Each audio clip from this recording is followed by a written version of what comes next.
నమస్కారం. నా పేరు శ్రీరామ్ శర్మ. ఈ రోజు నుంచి భారత ప్రభుత్వము బర్త్స్ అండ్ డెత్స్ అంటే ఇట్లా పుట్టినప్పుడు కానీ చనిపోయినప్పుడు కానీ కంపల్సరీగా ఆధార్ కార్డు నెంబరు పర్టికులర్సు తెలపవలసిందే. పుట్టినప్పుడు హాస్పిటల్లోని మున్సిపల్ కార్పొరేషన్లోని మున్సిపాలిటీలోని బర్త్ రికార్డ్ చేసేటప్పుడు, అలాగే చనిపోయిన తర్వాత డెత్ సర్టిఫికేట్లోని ఇట్లా ఆధార్ పర్టికులర్స్ కంపల్సరీగా చేయాలి అని నిన్న నుంచి చట్టం తీసుకొచ్చింది. ఇకపై ఆధార్ పర్టికులర్స్ ఇవ్వకపోతే మరణాల విషయంలో కానీ పుట్టుక విషయంలో కానీ చాలా అంటే చాలా సీరియస్గా తీసుకుంటుంది భారత ప్రభుత్వం. ఇది చట్టం కూడా చేసింది.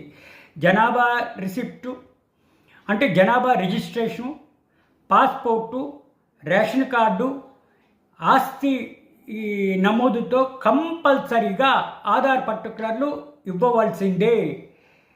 పిల్లల బర్త్ సర్టిఫికేటు, స్కూల్లో admissions, driving licence, government employment అన్నీ కూడా ఇకపై ఆధార్ పర్టికులర్ ఇవ్వాలి. ఆధార్ లేకపోతే మీరు ఒక్క నిమిషం కూడా బతకలేరు, మిమ్మల్ని ఎవరు కేర్ చేయరు, ఎక్కడ కూడా మీ పేరు రిజిస్ట్రేషన్ కాదు అని నిన్న రాత్రి నుంచి భారత ప్రభుత్వము ఇది కంపల్సరీ చేస్తూ ఇట్లా చట్టం చేసింది. కాబట్టి దయచేసి స్నేహితులారా, ఆధార్ కార్డు ఈ రోజు దాకా లేకపోతే ఇమీడియట్గా మీరు ఆధార్ కార్డు తీసుకోండి.